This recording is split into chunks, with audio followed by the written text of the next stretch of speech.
Some late moves at the State House may move state contracts one step toward completion. News 3 political reporter Jess Garb joins us live from the state capitol with the very latest. Jess.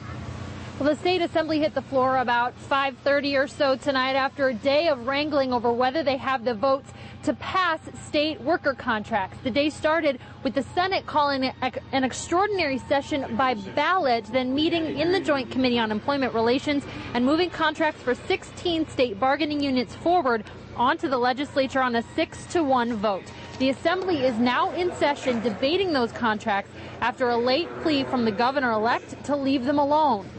And so this is not about whether or not we think people are doing a good job.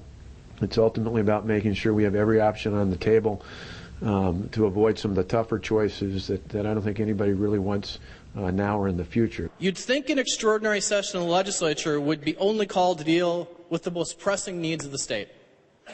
With 235,000 people out of work, it's too bad that we're here today to only vote on contracts for public employees. We're not tying his hands. It's not his job. He is not governor yet.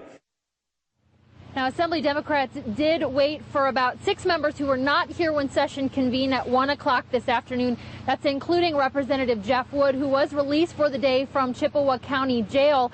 He is in the session today, as well as Representative Mary Hubler, who was just a day out of some surgery. Now, once the Assembly ultimately votes on these contracts, the Senate plans to go to the floor in their House at 7:30, but there is some question about whether they have the votes in that House to pass these contracts as well. The story will follow again tonight at 9 and 10. Jess Garb live at the state capitol. Jess, thank you very much.